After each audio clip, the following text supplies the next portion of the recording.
Hi friends, சிறுகதை காசை lovers. இன்றைக்கான எபிசோடுன்னு பார்க்கலாமா? நம்ம முருகனும் வித்யாவும் பேசிகிட்ருக்காங்க. கோயிலேருந்து லெட்டர்லாம் கொடுத்து 2 பேரும் லெட்டர் மூலிமா பேசிக்கலாம் அப்படின்னு சொல்லிட்டு இது பண்ணாங்க. டேஸ்ட்டு ஒத்து போதா அப்படின்னு சொல்லிட்டு பார்த்தா கொஞ்சம் கொஞ்சம் ஒத்து போயிடுது.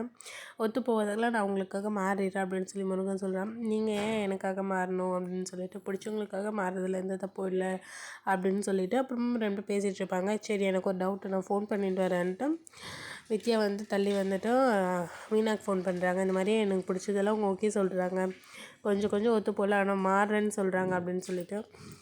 பரவாயில்லையே, நல்லதாக கிடச்சிருக்காரு.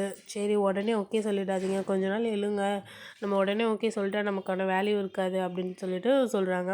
இவங்களுக்கு நான் ஹனுமானாக இருக்கணும் அப்படின்னு சொல்லிட்டு பேசுகிறாங்க. பரவாயில்ல விடு, காதல் தானே அப்படின்ட்டு பேசுகிறாங்க. சரி வாங்க கோயிலை சுற்றி வரலாம் அப்படின்னு சொல்லிட்டு வாங்க சுற்றலான்னு போகிறாங்க. ஸ்ருதியோட அம்மா வீட்டுக்கு வராங்க. வந்துட்டு பேசிகிட்ருக்காங்க.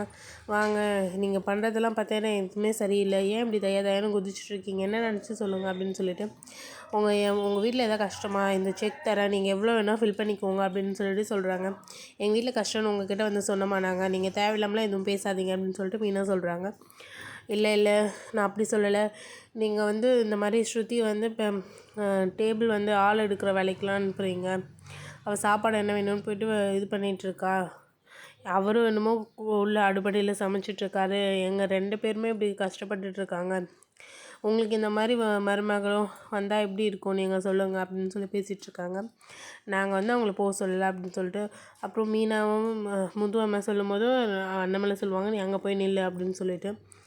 அதுக்கப்புறமா திருப்பி இப்போ சொல்லிகிட்டே இருப்பாங்க. சரி கொடுங்க, நான் ஃபில் பண்ணிக்கிறேன் அப்படின்னு சொல்லிட்டு காசு கொடுத்துட்டு ஃபில் பண்ணலான்னு சொல்லிட்டு ஃபஸ்ட்டு 500 அப்புறம் 5000, 5 லட்சம், 5 கோடி அப்படின்னு சொல்லிட்டு படிப்படியாக 50 லட்சம் அப்படின்னு சொல்லிட்டு ஏற்றிட்டே போவாங்க.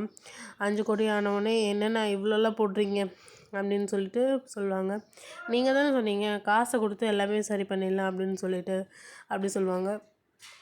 அதுக்காக 5 கோடியா அப்படின்னு சொல்லிட்டு, இல்லை அப்படின்னு சொல்லிட்டு திருப்பி மாற்றி மாற்றி பேசுவாங்க.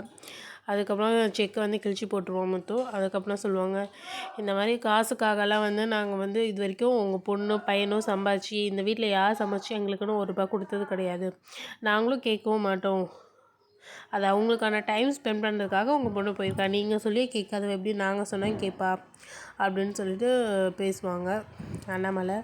சரி, நான் வரட்டும், வீட்டுக்கு வரட்டும், நான் பேசிக்கிறேன் அப்படின்னு சொல்லிட்டு பேசிகிட்ருப்பாங்க.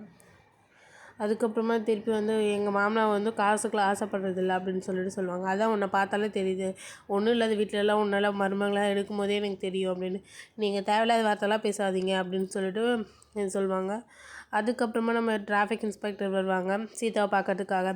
அவங்களும் ஒன் சைட் லவ் தான், ஆனால் எனக்கு கன்ஃபார்ம் ஆகலை, ஆனால் பேசுகிறதுக்காக வருவாங்க. அங்கே பார்த்து வித்யாவை பார்த்துட்டு, ஐயோ இவங்களை பார்த்தாங்கன்னா எதோ சொல்லுவாங்களே அப்படின்னு சொல்லிட்டு, நான் போய் பூஜை கூட வாங்கிட்டு வரேன் அப்படின்னு சொல்லிட்டு அங்கேருந்து கிளம்பிடுவாங்க.